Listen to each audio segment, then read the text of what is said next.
Did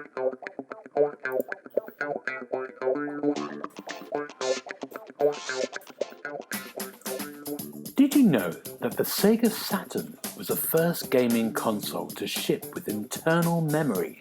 Players could save about 5 to 6 games on the system's RAM, all 32 kilobytes of it. You're listening to the Xbox Hub Podcast, the official podcast of the TheXboxHub.com.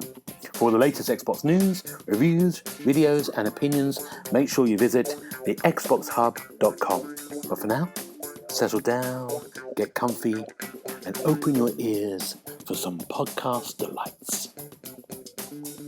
Hello, and welcome to the Xbox Hub Official Podcast, episode number 61. My name's Gareth Briney. I'm going to be your host, and on my virtual left is Mr. James Burks. How you doing, James? I'm okay, thank you. How are you? Very good, very good. Yeah. And on my virtual right is Mr. Richard Dobson. How you doing, Richard? Hi guys, good, thank you. How are you? I'm good. Well, we are good. We're kind of good because keen fans of the podcast might have noticed there wasn't one last week. We recorded one last week, but my laptop died in the last 5 minutes, and that podcast has been lost forever. It's somewhere on my broken laptop that I can't obviously switch on again. It was a good one, wasn't it, James? We had me, you, and William. It was possibly the most memorable podcast that you'll never hear. It's all downhill after that one. You're never going to hear the thoughts and the revelations. Oh, dear. So apologies for that. And another apology, because today we were going to do the Xbox Hub's Game of the Year, which is from all the reviewers and all the people who contribute to the site, their games of the year for the best 10 games and the best 10 indie games. But that list isn't ready yet, and it will be ready next week before the year's out. So we had to quickly think what we're going to do a day ago. So we've actually put together, between the three of us, it's almost like alternative awards. Put together is a strong word. Thrown together. It's like on the back of a cigarette packet.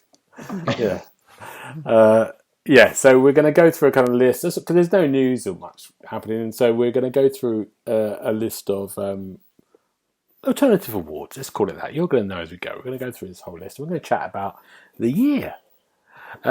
Just before we came on air, you two, I saw this quote from Paste magazine, and I'm not slagging off Paste magazine, but they said Cyberpunk 2077 is the game of the year in the same way that Hitler was Time's Man of the Year. I mean, do they know who Hitler is? Maybe they understand the concept. Yeah, I think the Cyberpunk stuff has been a bit extreme, and maybe that sums up 2020. This is what I'm thinking. You know, I think that's what they're pointing the finger at more, aren't they? The state of 2020. Yeah, more than anything else. Clickbait. Yeah, it's worked on me. Now, what do you think, just before we go into our little list, for game one? I mean, we know 2020's been a apocalyptic, horrible year for, what's happening. But game-wise, do you think it's been a good year for games, just generally? Can I go first? Yeah, you can. No. But I only realised that about half an hour ago when I was figuring out what are my favourite games this year. And it's the equivalent of choosing my favourite colour of beige.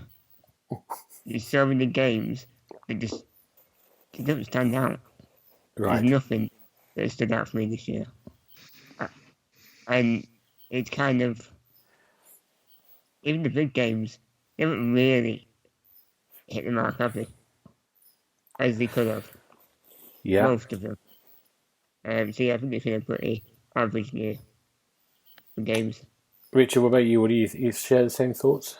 Yeah, I'd agree with that. I think there's been plenty of 7 or 8s out of 10, but there's not been anything that's been really stellar that I've played. There's still a few from this year that I've not had chance to play yet.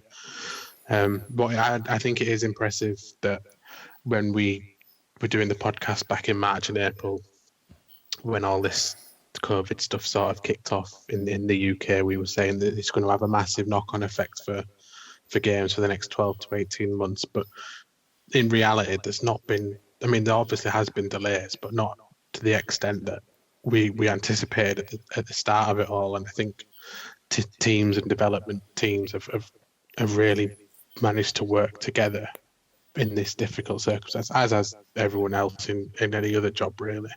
Yeah, But I think I've been impressed by it. Yeah, I think you're right. I mean, I think we're going to see the effects of more TV and movies coming into 2021 because there's going to be a gap. Yeah, Things. I mean, in saying that, you have got all the movies that have been delayed for the whole year, so they're all going to be in 2021 from April onwards. In the movie, Black Widow, all those big Marvel movies will yet to come, haven't they? So maybe they won't. Maybe they've worked it out. But there might be a TV that will gap. But game-wise, you're right. I think they've probably started working. They've learned to work from home, working remotely. Plenty of quantity. Plenty of games. Yeah. Just nothing majorly exciting. Well, I think when we had to do our Xbox Hub Game of the Year, we were, of course, just looking at Xbox games, weren't we? So, and I think that was the hardest bit, is going through the Xbox games on their own, looking through and going, there isn't that many things here. Because most of the Xbox games, the only exclusive was Ori, really, wasn't it? Unless I made... I've seen the list because I'm writing up the article, which is probably why it's been delayed. But Richard. It's my fault. The top 2 games are both Xbox exclusive. Right. Okay. Without going into too much detail. But there wasn't that many compared to the other side to PlayStation, which had a pretty strong last year, as we'll talk about later on. So, so there are there's some pretty strong contenders in that on the PlayStation side, I think, for those big games. But you're right. I think there wasn't enough. There wasn't even Switch. Yeah. And indie-wise as well, there wasn't that. It was a good year for indie, but not amazing, like it has been. But there's always that weird thing, isn't it, between consoles? And I think next year's going to be all right. I think we're going to get some surprises. Right? Should we kick off for the first category? I thought that was it. Yeah, let's do it. Let's do it. So this category is the strangest game of the year. We've got one each. I'm going to start with James. What's your strangest game of the year? Well, it's quite an easy one, and it's Mr. Massager, Male Edition. I know it quite well because I watched you playing it for a few hours, but it's a mixture of a game. It's like half and half. So one half of it is a dating sim, and the other half is a clicker. And essentially, you're either clicking on a jar of mayonnaise or dating a jar of mayonnaise. I mean, that isn't even probably the strangest part of it. There's a cow that you can date, a wolf girl. Werewolf, yeah. Yeah. And even weirder is watching you chatting them up, Gareth. Yeah, for everyone, I did a Let's Play for this, Mr. Massager, and I think I might. Did I review it? Maybe I did. No one asked you to. No, you already did. No. And when you first start, you get to a series of dates, and when you do the first one, you're just sort of dating a kind of like a girl, aren't you? And it just felt so. I thought, what is this? This is going to be really creepy and weird, and it's quite an ordinary one, first of all. And it's something slightly off. And then the next one's like a werewolf. Then it's a cow who's sort of in lipstick and going, what's wrong with me in lipstick? And then there's a can of mayonnaise. Then I think at one point, isn't it like a poster? Of an anime girl. Yeah. Yeah. So it's... It was quite... It's a fun... I did find it very funny. It's a humorous take on Tinder. It is a very humorous take. You can swipe who you want to see. But I've seen some weird things. That is definitely the strangest one. I think that's a good shout, Mr. Massager. Yeah. Well done, Richard. What have you got? I was in two minds for this one. I was going to go for What the Golf that I played on the Nintendo Switch. But rather than it being strange, it's if we had a category for funniest game of the year, that would win it hands down. But then I went for an indie game that I played at the start of the year, and I think I reviewed it, called Stone, which I may have mentioned before on the podcast. It's like a stoner noir film similar to The Big Lebowski and Inherent Vice, where you play as a detective, but the detective's a koala bear. That's right. Who wakes up, he's just like drinking obviously all the time, has these weird subliminal dreams, and then is able to almost solve the case of his missing partner from these dreams, and then you need to travel around these areas, sort of piecing together what's happened. But there's also like a cinema in the game, and you can watch the original Night of the Living Dead, the full film, in this game. That. Did you say that before? That's amazing. I don't know if I did. There's three or four. There's like which is the do you remember the really old? Is it like a French film where there's a guy that's got his face painted up like the moon? Oh, yes, I'm sure that's in there as well. Wow. And the original Night of the Living Dead's in there. Oh, that's amazing. You can just watch the whole thing.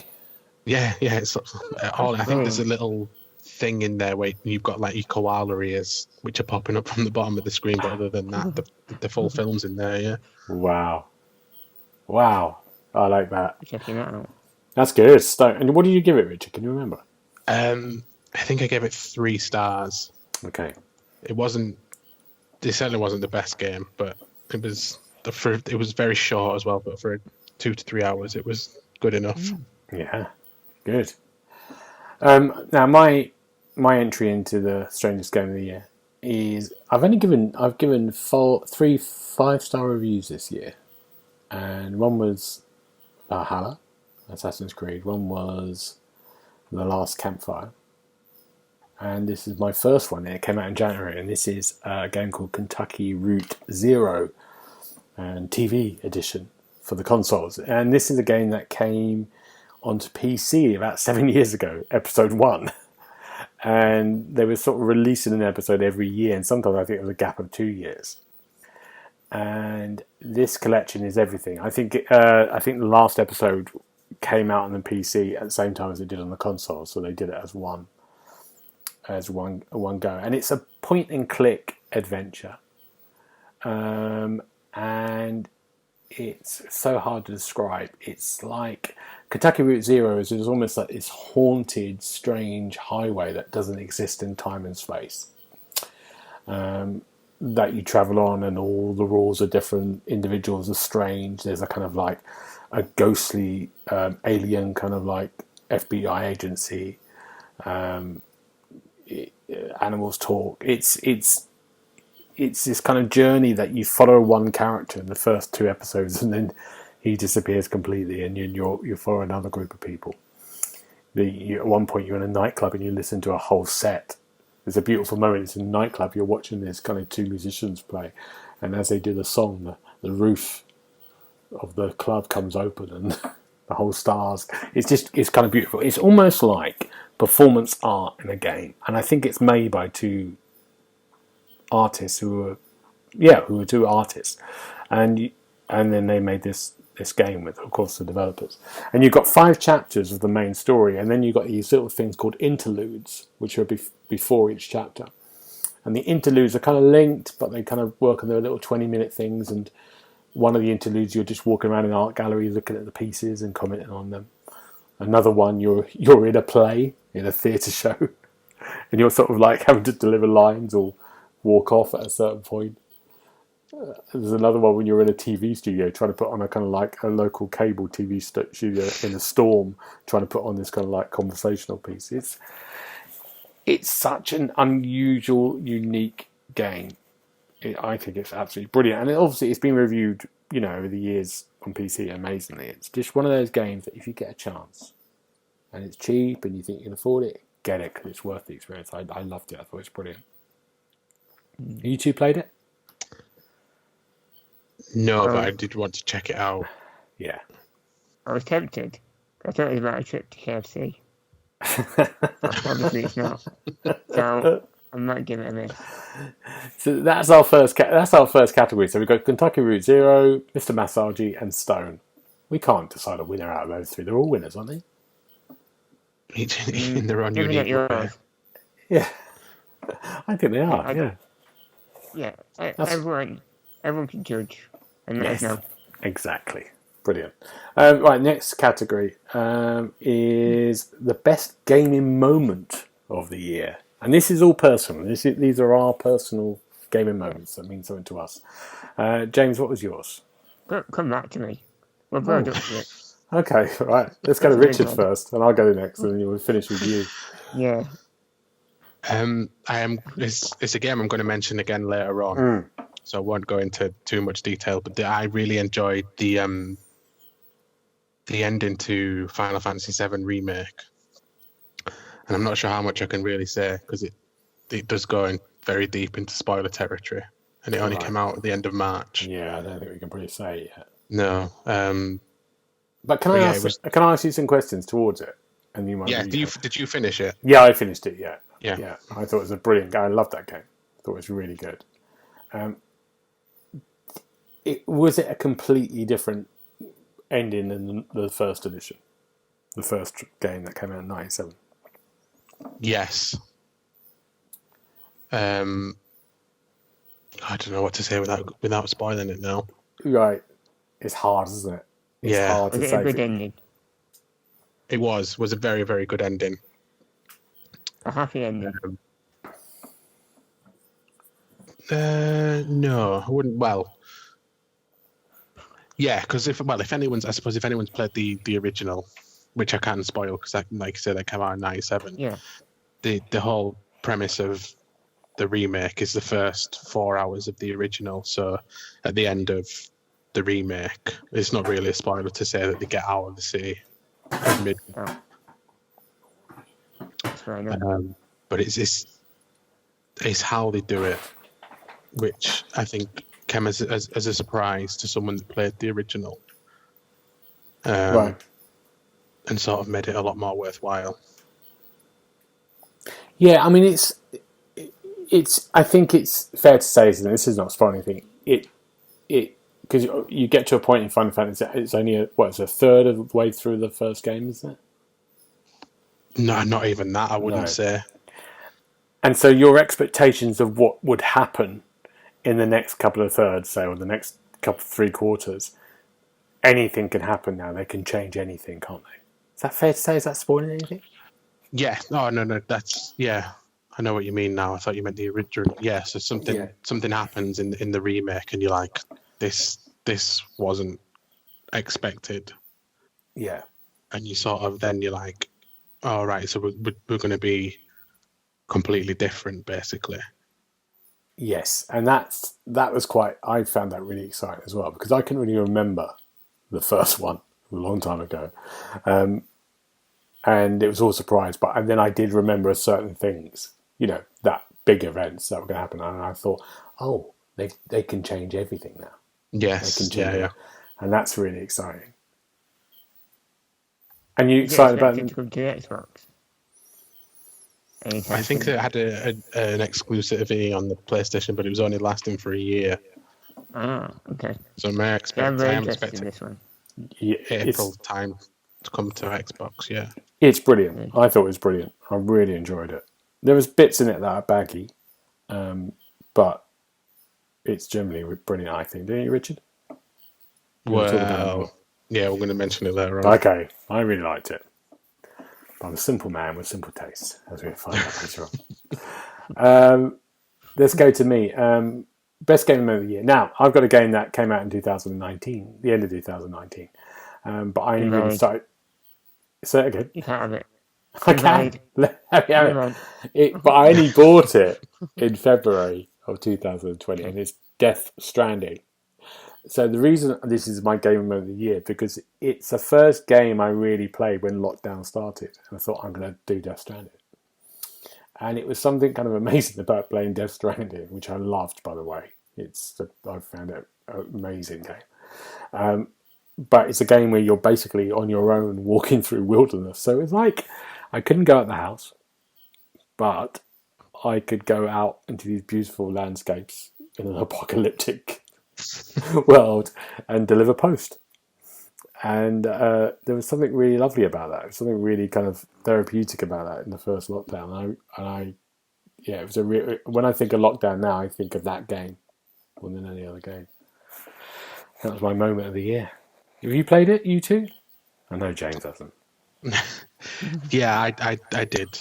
And I get what you mean. It was almost like cathartic to just turn it on for an hour or so and deliver a few packages. As you weren't progressing the story, it was just nice. Not nice necessarily, because there was plenty of things out there that wanted to kill you, but yeah, it felt quite passive at the same time. If you were going on, if you could do a run without having to go into like a stealth mode, it was quite a passive game to enjoy. I mean, that was the thing I hated about the game, was with the things that were trying to kill you. I've been really happy just to deliver post and try to get over these ways of delivering post through this rugged landscape. I would be more than happy with that. But there's these things called, what are they called, OBs? DBs? I can't remember what they're called. Oh, God, I can't even remember now. BBs? BBs? Baby? That's the baby, man. These sort of shadowy liquid things that come and kill you. But it's a great game. It's a really good game. You should use that game to train actual postmen and Hermes. Yes. They should have done that with the PlayStation 5 launch. Yeah. Okay. James, building up to your gaming moment of the year, what was it? I know. I'm going to set the scene for you. All right. It's 14 seconds on the shot clock. 2-1 down.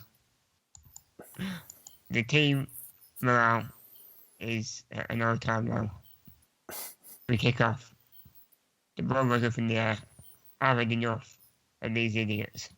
So I drive towards the opposite goal, away from the ball, and then the ball comes near me. It's Rocket League. The ball floats over my head. I do a little reverse, a jump in the air, backflip. It leaps into the air. The shot clock is on 0. The ball is still in the air. It crosses the line. It's 2-2. And we draw the game. And the overtime we lose. It was a great goal. I can't believe you're discounting Gareth for doing a game that came out in 2019. And your game is from Rocket League. Your game account on the Xbox 360. It was a goal that created this year. And will live in my heart forever. I love the fact that you drew and then lost in extra time. I've only got the clip of the goal. I didn't save the extra time. No. No one needs to know about that. No. Apart from you. Apart from us, yeah. Wow. Rocket League. I can't believe it. It's devastating. That is my moment in the year. It's devastating. Is that better than PUBG at the weekend? Because I would disagree. It is. It is. We're only just. Because we've got some new information about PUBG. We're not going to say we that. Won't say it. No, it's funny for Richard. Cry. Yeah. Oh. Right. Let's move on to the next one. This is the best Xbox Series X or PS5 moment. You know, it's a moment that you thought, the new consoles are here. We're going to one read. I think we're going to start with you two. I can see the list. Richard, let's start with you. So this is the moment that we went, wow, we're into a new era. What was it, Richard?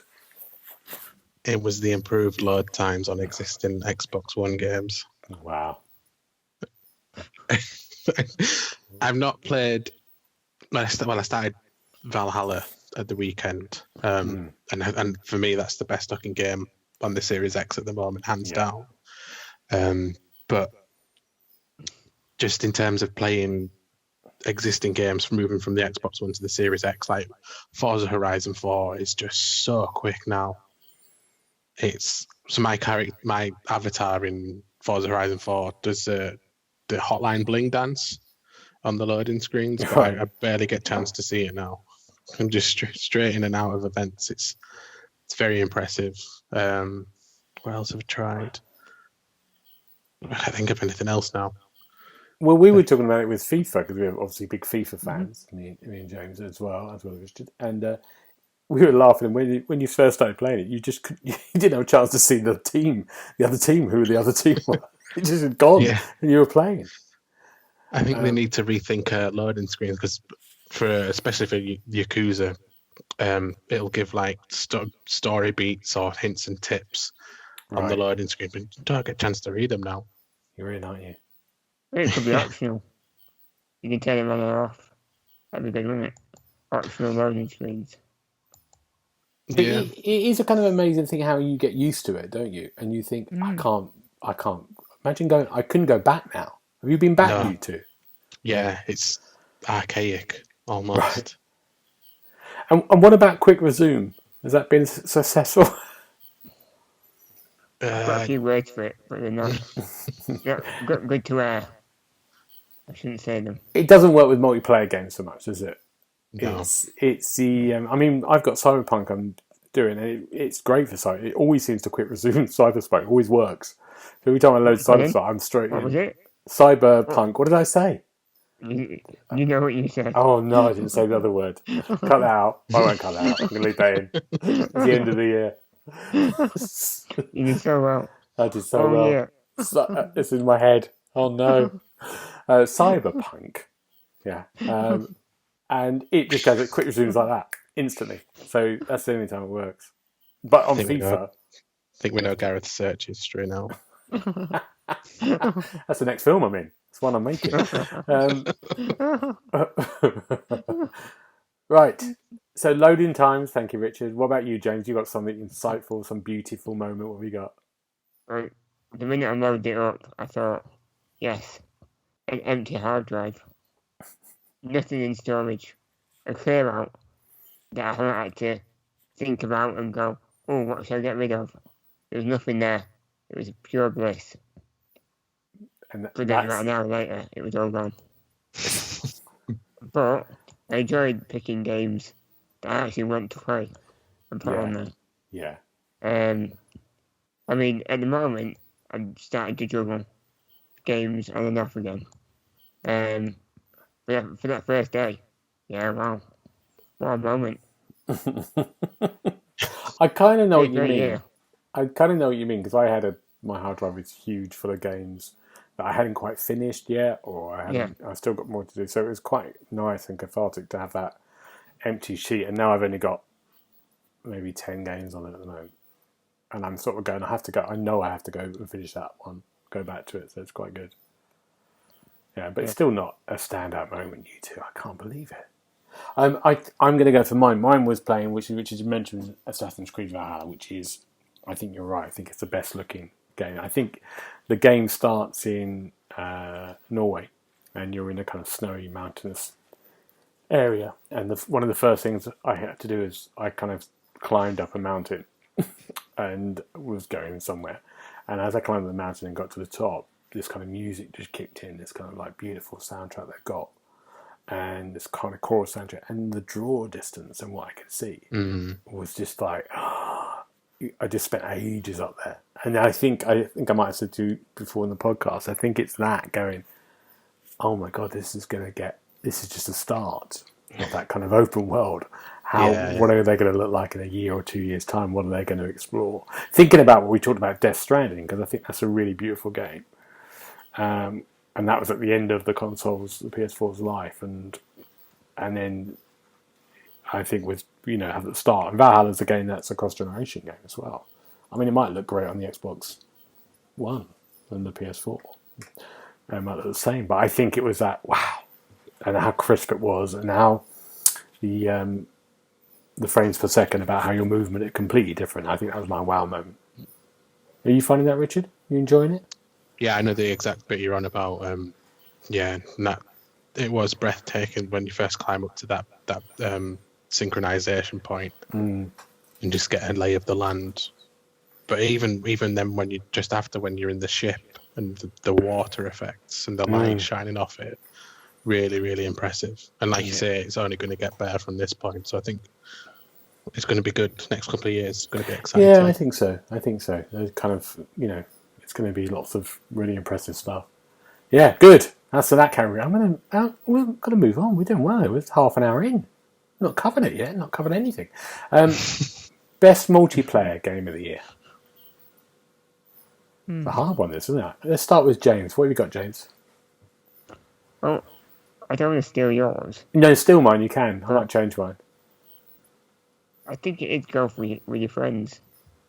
Explain what the game is. It's golf with your friends. But it's a mini golf. It's a crazy golf game, isn't it? It is silly golf, and it's by Team 17. Right. So all the courses are very bizarre. You might be in a haunted house or a worm's world. I think there's even a escapist thing golf course, and all the holes are so brilliantly designed to be difficult and different. I mean, I don't think one hole is similar to another, and it's at least 10 courses, I believe. Yeah. And with a few mates, especially with the collisions turned on, it's so much fun knocking each other's balls out. All right. We've already had a sort of moment of... yeah. But yeah, I think it was one of the sleeper hits, because we didn't really expect much, really, when it came out. It was, I think it's on Game Pass. Yeah. So it's a winner. Get a couple of mates. Yeah, it really is. Yeah. And in the customization, it's a nice little fun duck hats for the ball. You can get a bit of glitter. It's just fun. Yeah. It's silly. And quite addictive. You try and get those hole-in-ones. I mean, it does get really hard, doesn't it? Towards the end of the sort of like the last 9 holes are like mad and really inventive. How the crazy when your ball gets a jetpack. Yeah. Or you bounce in the water. Yeah. Good shout. Golf with friends. That's good. Yeah, sorry, James. Go on, know what you're going to say. I was going to say, that was almost one of my favourite moments as well. When I think you were 42 shots ahead in one game with me and Neil. And you blew it in 2 holes. Yes, I did, yes. Good times. Thank you very much. Thank you. Richard, what's yours? Mine was... I was going to go with your friends, but I went for Fall Guys instead. Yes, I forgot about Fall Guys. Yes. I'm still yet to win a game on Fall Guys. and it's probably the one game I swear at most if I do play it, but it is a lot of fun. Despite it, my raging, I enjoy playing it a lot. And it's a game on the PlayStation. And yes. Explain what it is in case no one's ever heard of it. I'm sure they have. It's on PS4 and PC. It's essentially a battle royale, but done in the style of It's a Knockout or Takeshi's Castle. So there's 60 of you starts a game, and there'll be like race events where you have to do obstacle courses. There'll be team events where you need to roll a ball to a goal as fast as possible, or collect as many eggs. It's just very, very silly games, really cartoony graphics, really bright, and yeah, a lot of fun. But also at the same time, nerve shredding if you manage to get to the final round, where there's about 8 or 10 of you left. And there might be the final round could either be an obstacle course or it could be a rotating bollards thing. Yeah. A rotating pole that you need to jump over while stuck in under another one at the same time. And it really gets your heart pumping if you manage to get to the final round. And it's a game that came from nowhere, isn't it? It came onto PlayStation free games, a monthly thing, didn't it? Yeah. I think it got announced last year or something like that. and then it went really quiet, and it just sort of said, "Oh, we're going to launch straight into PlayStation Plus." Yeah, and probably the game I played most on PS4 this year. Now, I've not played it in a party. I've only played it on my own because we all sort of play on Xbox rather than PlayStation. So, have you played it with a party, Richard? Once, and then I think they might have all muted me. Why? I've been there. I become a different person with that game. Really? Wow. Okay, we have to play it. Wow. Warning you now. Oh my word. I think it's quite good. A lot of people I know who've played it at the party, so it's quite good because actually you don't mind dying so much because you start rooting for your teammates. You really are you can all then in watch them afterwards. Yeah, that's really good. Mm-hmm. There's been lots of great sort of like Among Us. We've had people talk about that on the podcast who's played that. Yeah. Have you played it, Richard, James? I haven't. No, I'm holding out for Game Pass next year now. Edgar talked about it, didn't he? I tried to play it on mobile. Right. It's hard work on mobile. But the game itself, the concept, it's brilliant with a few people. Yeah. Because everyone gets suspicious of everyone. And you start to accuse everyone. Everyone turns into a great liar. It's basically great for actors. Actors would love it. You try it. Okay, good. Seriously. I'm trying to think of games. I'm struggling. I golf with friends as well, but I have played a few co-op games that I've really enjoyed, like local co-op. There's one called, I've forgotten the name of it, Mork. I've just done recently with my partner. Awkward. That's it. Which is a 2-player kind of co-op game that you're trying to both work at trying to push a ball of light through a kind of like adventure world, and I really enjoyed that. We've reviewed a couple of good co-op games that have done well on the site. I can't remember any of the name of. But I might have to go for FIFA still. I'm still playing it online with friends. It still works. There's less people playing it. I did Man of Medan a couple of times online, which is good fun. There's multiplayer as well. Yeah. Okay. Well, let's go. On that because I scream. I think you two have got the winners there. Right, next one. Best game performer of the year. So best game performance of the year. I can go first. James, who have you got? No one. No one. Unbelievable. Literally, I can't think of a single person that's like voice acted or anything in the game that I've gone, wow, that's amazing. Who is that? I've not had that since Batman the Telltale series. You're joking. When that guy did the Joker, Anthony Ingruber. He was fantastic. Wow. But no, not this year. Nothing at all. What's been your favourite game this year? Just going to skip I can't tell you that. Oh no, you're going to spoil it, aren't we? It must be someone. Anyway. Oh wow, that's sad, James. Could have said anyone. Is it sad, or is it a sad indictment of the world we live in? Richard, let's go to you. Let's leave James in the corner. Have a think. Think rating. Yeah. Who you got, James?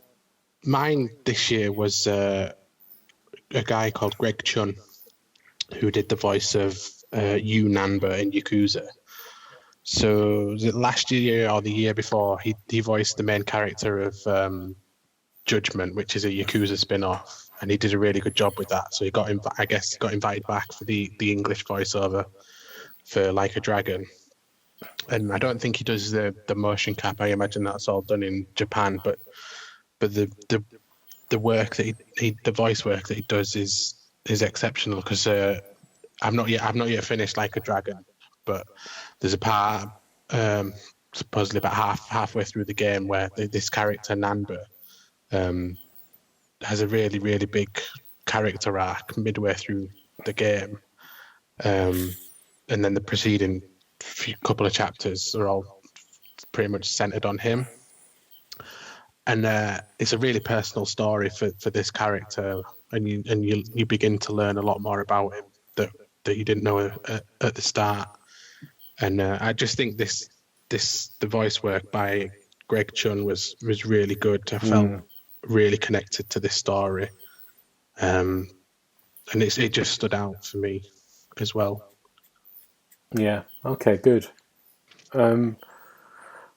I've got two here. I'm going to do runners up first of all because it's a bit of a smaller one. This one, and I said to you, I gave a 5-star game called Last Campfire, which is this little puzzle adventure game that I loved by Hello Games, who did No Man's Sky.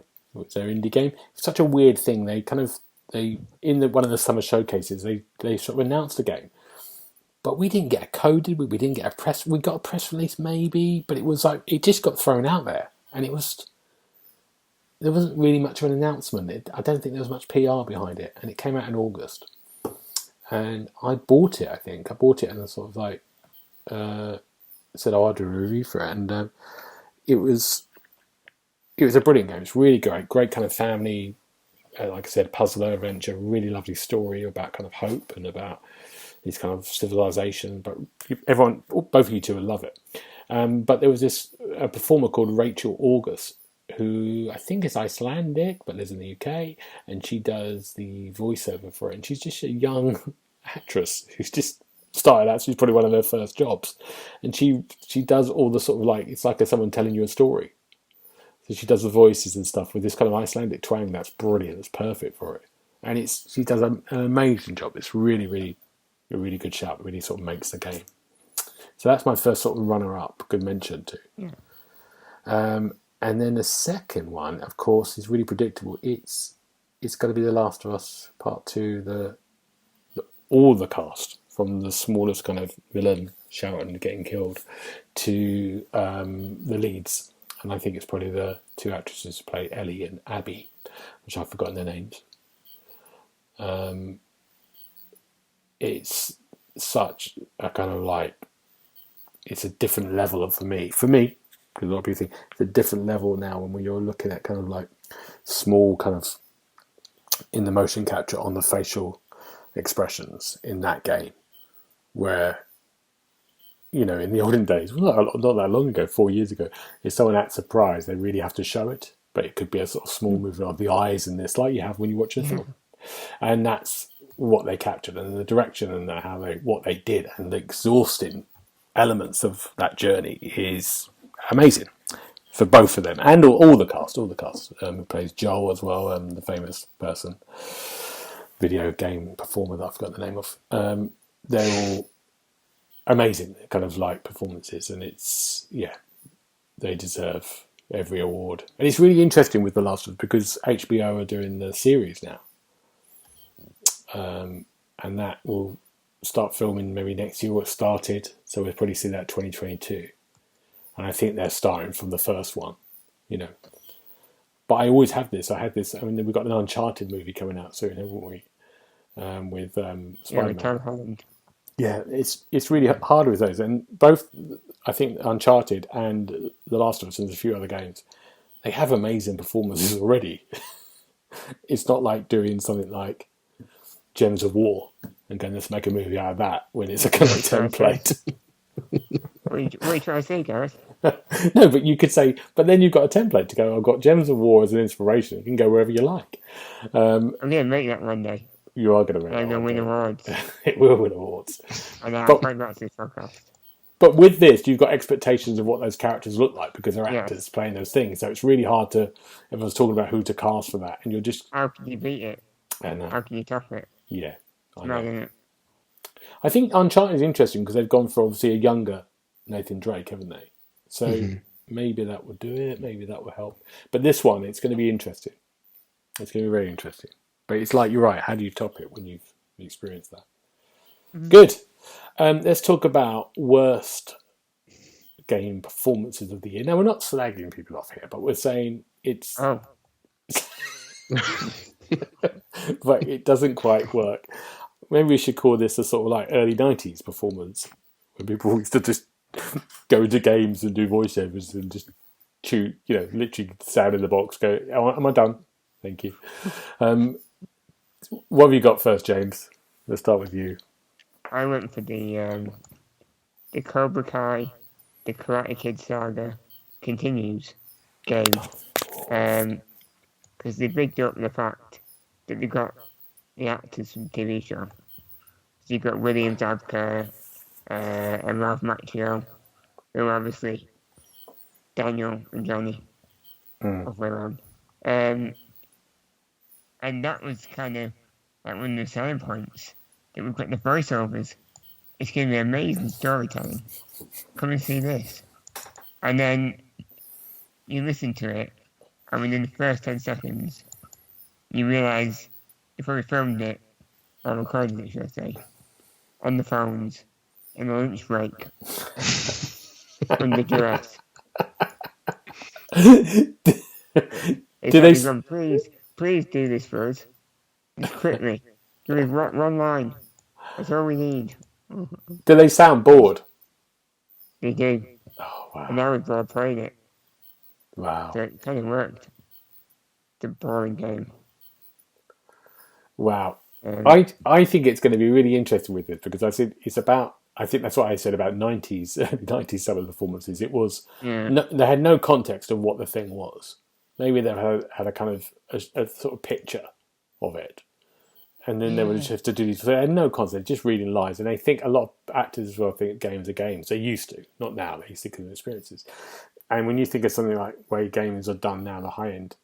One day I'll do this interview because of COVID. We couldn't with an actor friend of mine. He's done lots of big games like Assassin's Creed and Rise and stuff. And we were going to do a little interview with the podcast with him to talk about that experience of doing that. When people make stuff like The Last of Us and stuff, it's like you're making a film. It's like you're in the picture. People talk to you about that character, what that character is, what that character does. It's much more involved, which helps them, I think. But they should know these characters inside out. It sounds like they would just go and say this line. Even the kids, I think they got what's the main kid called? I forgot. But even the kids in the TV show, they don't come across with any enthusiasm. It's like they don't want to be there, which is a shame. Yeah. Because, it helps with a tiny game. It definitely does. It helps get the atmosphere and... Yeah, absolutely. Yeah, that was so disappointing. Sorry about that, James. I'm so sorry. I'm aware, will you? I will do, yeah. I think you know them all. Richard, what's yours? I'll let you do yours first. Oh, really? Yeah. So I'm going to go for it. Now, I'm going to let Richard do it because we both got a similar one. But my one, and I'm going to be really careful about this because in Watch Dogs Legion, there's a computer AI called Bagley who just got on my nerves because he's like, when you played the first Assassin's Creed games, it was voiced by a comedian. It was very similar to that, kind of like middle class English guy with some quips. But I don't think it's his fault. I think it's the writing. It's like it's an AI or someone a bit knowledgeable that gives you quips and stuff. And Bagley in the Watch Dogs Legion's whole story is kind of the main character, really. He's just sort of like the main thrust of it. And for me, it didn't quite work. It didn't work as a thing. It was annoying more than anything else. It was. I don't know who they're aiming for that game. It felt like it was aimed at teenagers, but it had an 18 feel to it. The tone and where it's being aimed at, and I think that's probably to do with the writing. But maybe I'm being a bit cruel there. But Richard, let's lead you on to the whole thing. What have you got? Conversely to what you thought, I quite like Bagley. Oh, there you go. But that might be because it appeals to my more puerile side. But I have gone for, other than Bagley, the Watch Dogs Legion cast in general. The whole cast. And I don't necessarily think this was due to bad performances, but I found it really jarring, some of the character models and some of the voices that were coming out of them. I just think there was a real mismatch going on there. And as I mentioned previously before, not many northern accents, plenty of Irish accents. I think I had a Scottish one. Lots of European accents and stuff, but it just the accents that I was hearing were pretty badly done, I thought, and not what you would expect when you first see the character to sound like necessarily. Even when you're looking at the the info of the character. So there was one I had. I think he was a security guard, and it mentioned that he was born in Scarborough, which is East Yorkshire, and the accent that then came out of him suggested something completely different. So I wouldn't say it was necessarily a bad performance, but they didn't match up with what I would anticipate them to sound like. See, my first 8 people I picked were brilliant. I loved them. And actually what happened with Watch Dogs is I picked maybe the first 5. And there were these kind of like, these 5 women I picked on my first 5. And everyone else after that, I hated. Yeah. And so I just always went back. So instead of this whole thing of the game when you were like, you play as everyone, you can be anyone, play as it. In the end, I just went back to those 5. Mm-hmm. Or I went back to just 2 of them. Because in the game, you lose them, or they get arrested and you have to, get them out. But I would just go, okay, I'll just flip between these ones. Because you did really, I think you're right. I think the statement, they were so bold, the choices, weren't they? It wasn't the acting, I don't think, because I think the actors did a good job. And some of the extra voiceover stuff you hear as you're walking down the street is really good, some of the conversations. And it's been a lot of work there. But I think it's to do with maybe just the choices, maybe, like you said. I don't think there was enough northern voices. I don't think there's enough. I think I know it's London, but London's a very mad, the dialects are everywhere in London. It was almost stereotypical voiceovers. Sometimes, yeah. Over the top. Yeah. So that everyone knew around the world what accent it was supposed to be. Yeah. Or kind of. And for me, once I had a construction worker and an Albion guard, they were the only 2 that I then picked. Because they could get you into most places undetected. Yeah, I did. I had to say, it wasn't even to do with the stats or what equipment they had. It was just how easy was it to get into a location more than anything. I had a South African lady who was the Albion guard. She was brilliant. Yeah, she was always getting me in. That's great. And I had this kind of like other lady who was just a doctor, but was always in scrubs and would electrocute people with her things. And she was brilliant. She was always going, "Oh, darling." Yeah, she was really kind of upper class, which is really amazing. Yeah, but yeah, I know that's good. It's a good call. I'm with you on that. Let's just move on because we're going to go straight to James to carry on this thing. It's our worst or disappointing game of the year. I hate to kick a dog right down. Yeah, go on. Watch Dogs. You've gone for Watch Dogs, didn't you? I don't know if I was just unlucky, but my first couple of sessions were so bad. Performance-wise, the ray tracing was iffy as heck, and the gameplay just wasn't enjoyable. And I don't know what I expected, but it just wasn't exciting. You know when you start a game on a new console, you really get blown away. Yeah. Like, wow, what is this game? But instead I thought, oh, yeah, it's Watch Dogs. It'll get better soon. It didn't. It really didn't. So I'm going to wait until I've forgotten about it to try it again. But it's very disappointing. No, I liked it. I really liked it. And I had no problem with save points or next gen stuff. And I sort of look back at it now, and some of the missions are brilliant. Some of the missions are really good. And some of the story missions are great. And I really like the concept of it as well.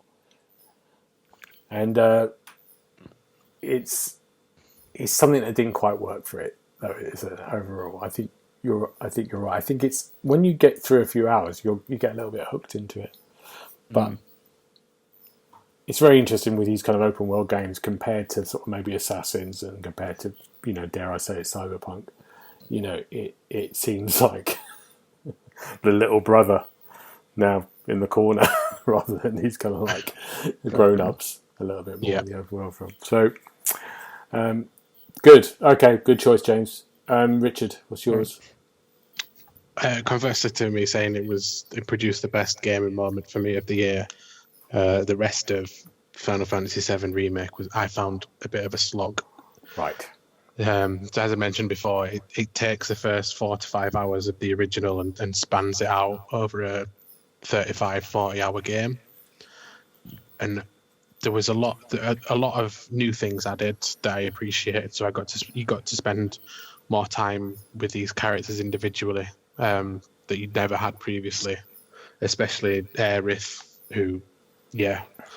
So you got to see a lot more of them that was definitely appreciated. But some of the dungeons that you needed to get through, to get to the in between story bits, I just felt really bogged it down. And the combat I found really good at first, but by the end of it, I'd lost a lot of interest with it. Mm. And even the end bit when you're in the Shinra HQ, I felt like that was nearly 7-8 hours, I think, of gameplay. Mm.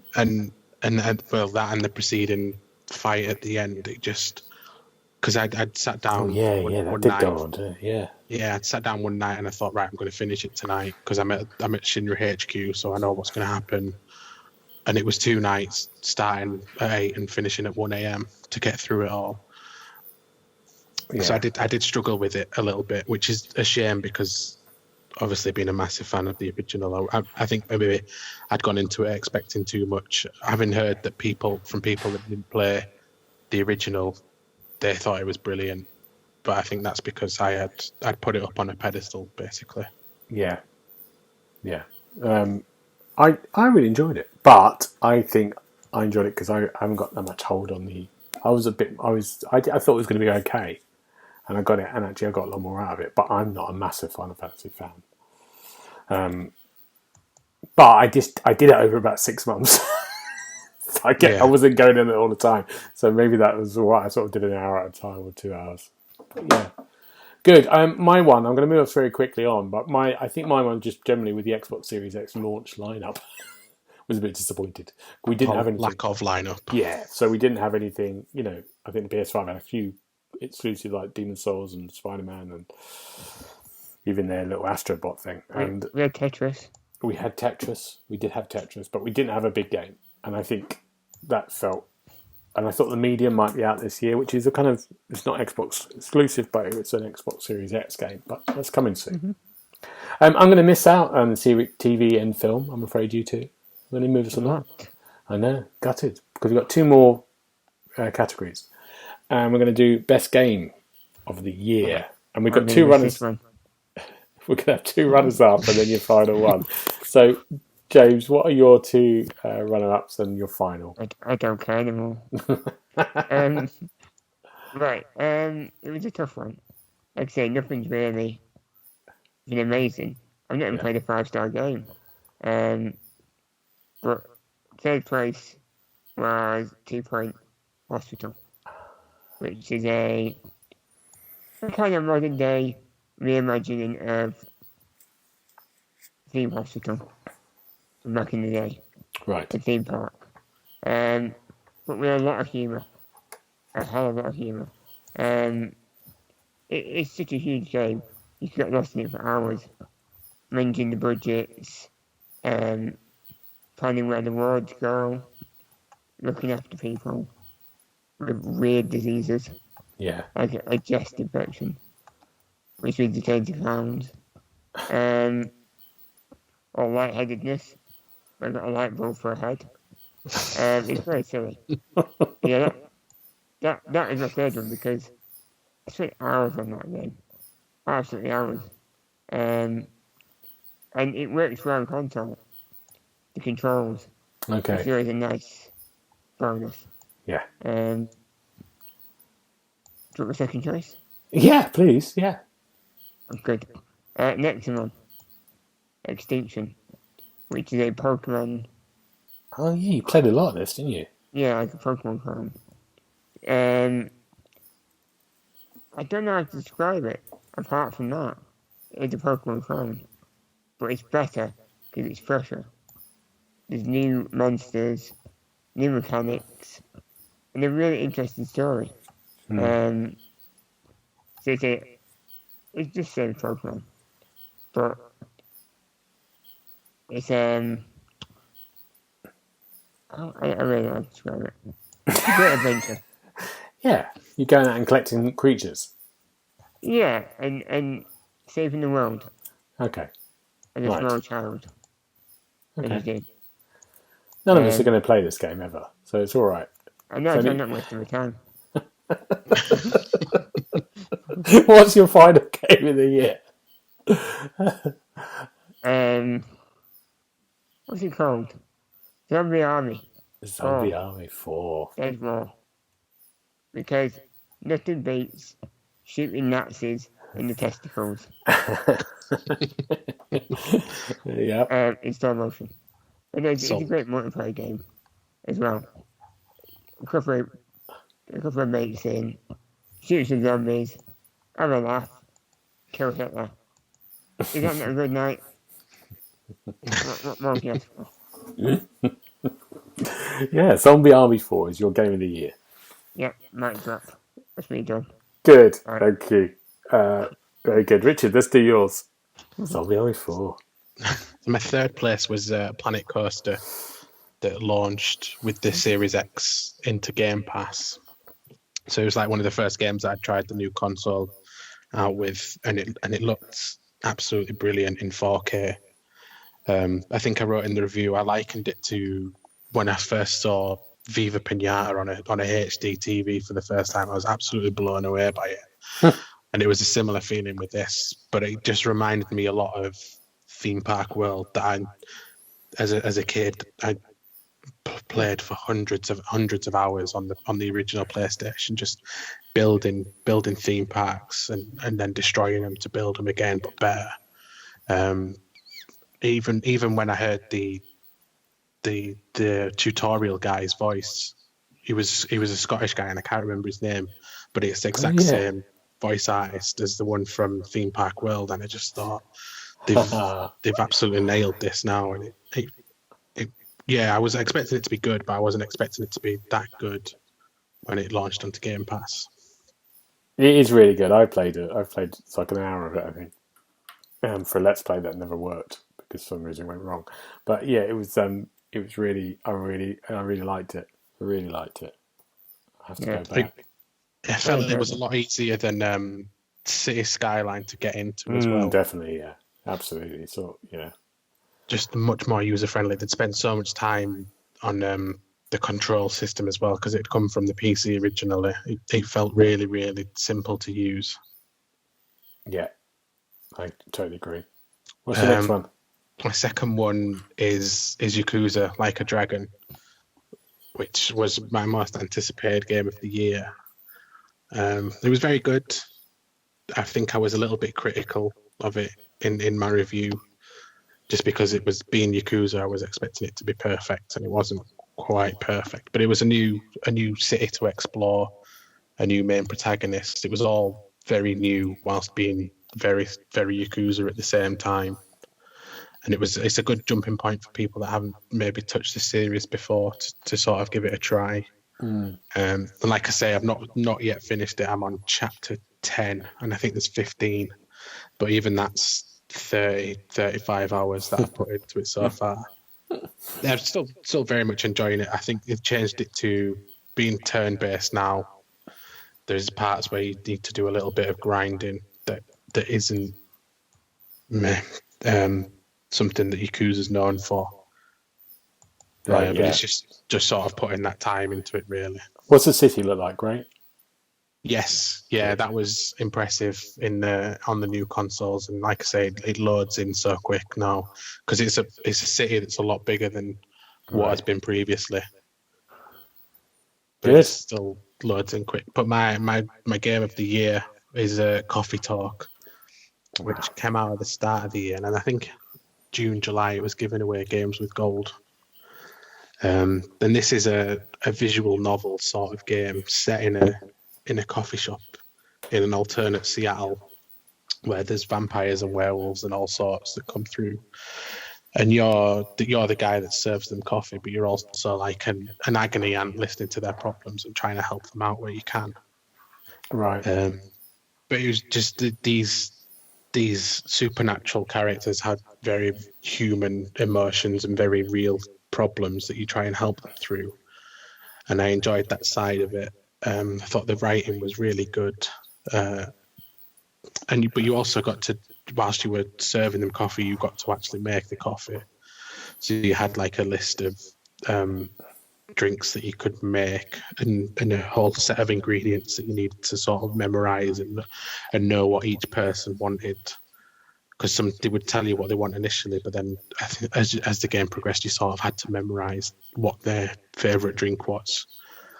But all this was done with a really, really good lo-fi chill out soundtrack that I regularly put on Spotify. And even when you do your Spotify stats at the end of the year, it was one of my most listened to albums. I just think the soundtrack was absolutely brilliant. Great. Yeah, that's my game of the year. Brilliant. Thank you, Richard. Game of the year, Coffee Talk and Zombie Army 4. There were shocks to the system there. I'm going to really briefly go through them because I've chatted about mine already. Last Campfire is my runner-up. I've talked about Last Campfire. If you haven't seen it, it's get it. It's 14 quid or maybe it's 12 quid. It's brilliant. Little puzzle adventure game. Assassin's Creed Valhalla is a really close runner-up. I gave it 5 stars. It's one of the best Assassin's Creeds to date. Beautiful game. We talked about it a bit before, especially on the Series X. But my game of the year is a PlayStation 4 game. It's The Last of Us Part 2. I was looking forward to this, but nothing could have ever got me. I would never expected the game to be like this. And the journey it went on, how long that journey is, and the emotional journey, how it swapped characters, where your allegiance is found. The graphics are amazing, the sound is amazing, all the performances are amazing. It's got to be that for me. Boring, I know, but it's an amazing experience. And there we have it. And that's it. We haven't got time for anything else. I think we're going to do our anticipated games for 2021 on the next podcast. That's what we're going to save that for. I could do mine now. Don't do yours now. Jesus, save yours. You can think about it more. James hasn't got anything. But gentlemen, thank you so much. Where can we find you, Richard? Where can we find you? On Twitter at Dobbo1912. Where, James? Where can we find you? Twitter and Instagram at OKUKO. And you can find me on GB Briley on Twitter and Twitch. Now, thank you for listening this year. If you still are, and for being loyal. We're going to be back in January 7th for a kind of like preview of the year, maybe. I think that sounds quite good. And maybe we can get Richard's thoughts so we can add them in. And we'll see you. Have a happy Christmas, you two. Happy New Year. Thank you. Yes, and you. Yes. Christmas. Yes, hope it's all right and a much better year next year. Thank you, everyone. Goodbye. Bye. Bye-bye. You've been listening to the official podcast of TheXboxHub.com. You'll be able to find all the notes of this show at www.TheXboxHub.com/podcast. You can also check out our social feeds on Instagram and Twitter at The Xbox Hub and search for The Xbox Hub on Facebook.